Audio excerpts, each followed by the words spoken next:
é muito interessante, porque, na realidade, gente, a gente entender a Lava Jato, a gente tem que recuperar ela no tempo, para ver quando que as coisas aconteceram, e fazer uma conexão,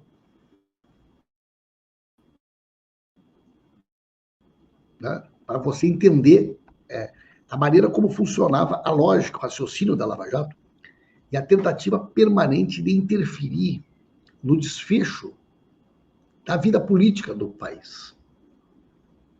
Né?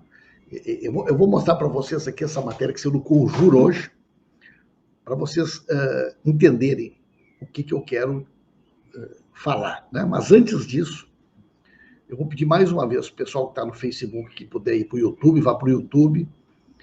E o pessoal que está no YouTube puder dar um like, poder curtir, poder compartilhar, poder colocar aí. A hashtag explodiu ontem no país, foi Moro na cadeia. Moro na cadeia foi...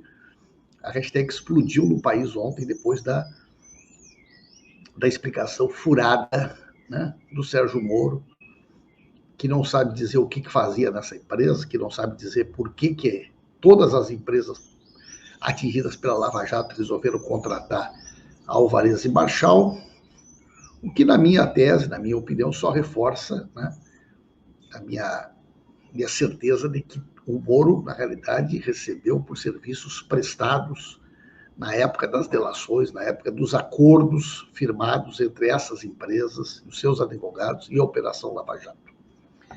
Mas vamos lá, vejam bem, em 2014, gente, segundo turno da Dilma contra o Aécio. Vamos lá, 2014, a Lava Jato recém estava iniciando. Vésperas das eleições, Aécio contra Dilma. A Globo trouxe uma matéria de capa com uma foto, metade do rosto do Lula, metade do rosto da Dilma. Né? E a capa da Veja foi o doleiro Alberto Youssef, caixa do esquema de corrupção na Petrobras, que é uma grande mentira, revelou à Polícia Federal e ao Ministério Público, na terça-feira passada, na semana da eleição, que Lula e Dilma Rousseff tinham conhecimento das tenebrosas transações na estatal. Eles sabiam de tudo. A capa da Veja foi: eles sabiam de tudo. Na terça-feira da semana da eleição, o Moro colheu o depoimento do Youssef. Um depoimento que deu início a essa fase nova da Lava Jato. Na sexta-feira, véspera da eleição da Dilma contra o Aécio, a Veja deu essa matéria com matéria de capa. Né? Deu essa matéria de capa. Agora vamos lá. Matéria do Márcio Chaer, no Conjuro. Muito boa essa matéria. A imprensa brasileira sempre teve importância fundamental, né? Um exemplo foi a capa da Veja do dia 23 de outubro de 2014, 3 dias antes da eleição.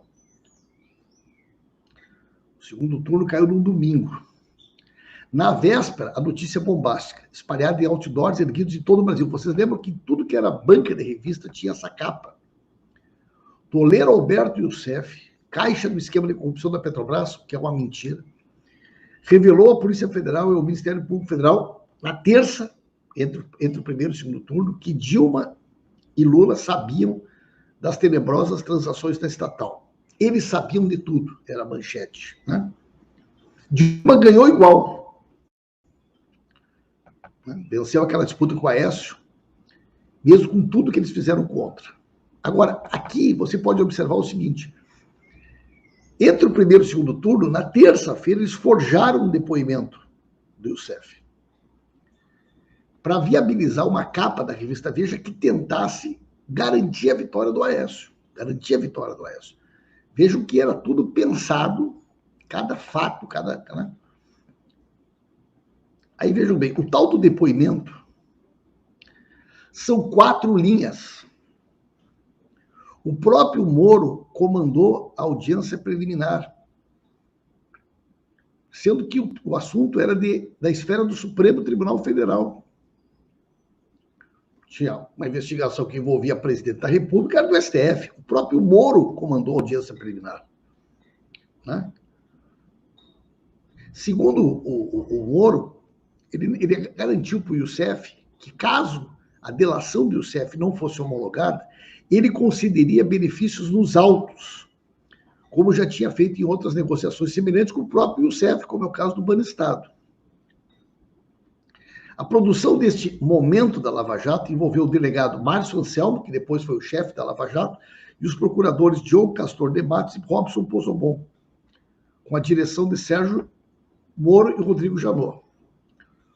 Alberto Youssef estava preso há mais de 7 meses, estava com problemas de saúde, teve que ser hospitalizado, mas depois que concordou em dar um depoimento contra o PT, a sua vida mudou completamente. Doleiro comprou sua alforria. Moro faz a seguinte pergunta. Perguntado sobre o nível de comprometimento de autoridades no esquema de corrupção da Petrobras, o Doleiro foi taxativo. O Planalto sabia de tudo. Mas quem do Planalto? Lula e Dilma, respondeu o Doleiro. Esse é o depoimento. Perguntado sobre o nível de comprometimento de autoridades no esquema de corrupção da Petrobras, o Doleiro foi taxativo. O Planalto sabia de tudo. Mas quem no Planalto? Lula e Dilma, respondeu o Doleiro. A fabricação do depoimento irritou os advogados. Sérgio Moro não tinha alçada sobre a delação do Youssef. Tratava-se de um assunto da esfera do Supremo Tribunal Federal. Mas foi ele que articulou o depoimento com os advogados, com a polícia e com o MPF. Foi por pressão do juiz que o Doleiro foi levado a depor. Todos os depoimentos dados por Youssef antes e depois desse dia não fazem nenhuma referência a Lula nem Dilma. A Lava Jato escolhia as frases que queria que fosse manchete. Né? Veja o caso do ex-gerente da Petrobras, Pedro Barusco. Ele informou que recebia propinas da Petrobras desde a década de 90. Mas, obedecendo aos procuradores, os seus advogados determinaram que fossem feitas planilhas só a partir de 2003. Foi proibido de citar autoridades como for em Brasília ou tratar de assuntos anteriores à chegada do PT ao governo. Então é evidente, está muito claro, que foi feita uma construção de um discurso para justificar, primeiro, que a Operação Lava Jato funcionasse em Curitiba. Segunda, tentaram fazer isso para interferir no resultado da eleição, que aconteceria 3 dias depois. Então, se você pegar hoje e pensar, mas o depoimento do Youssef, você tem que olhar ele no tempo, botar numa linha do tempo. Se você botar numa linha do tempo, você vai ver que ele ocorreu na terça-feira, do segundo turno da eleição entre o Aécio e a Dilma, e que na sexta já deu como capa. Né? Então, essa análise, ela permite uma leitura muito mais clara para a gente compreender os mecanismos de funcionamento dessa perversidade que foi a Operação Lava Jato. Né? Então, muito importante essa matéria do Conjur. Eu procuro sempre fazer isso. Eu procuro sempre entender, né, a Lava Jato a partir de uma linha do tempo, porque isso nos dá muito mais condições de fazer os vínculos, né? Saber a que momento, o que estava acontecendo no país naquele momento, qual é a importância de que naquele momento. É a mesma coisa que a delação do Palocci, né, gente? Quer dizer, a delação do Palocci, ela tinha sido rejeitada pela Polícia Federal, rejeitada pelo Ministério Público Federal. Mesmo assim, mesmo rejeitada por todos, na segunda-feira, aí já da eleição do Bolsonaro com o Haddad, já, né, na eleição do Bolsonaro com o Haddad, o Moro fez questão de vazar, né, a coletiva do Palocci na segunda-feira no Jornal Nacional. Deu 14 minutos de Jornal Nacional. Não foi, mesmo que a delação do Palocci tivesse sido rejeitada pelo Ministério Público, rejeitada pela Polícia Federal, depois foi anulada por falta de provas, foi anulada. Se chegou à conclusão de que era um copia e cola da internet. Tudo isso foi ignorado pelo Moro, que fez questão de divulgar a delação na segunda-feira, à véspera da eleição. Aquilo foi notícia a semana inteira. Foi notícia a semana inteira.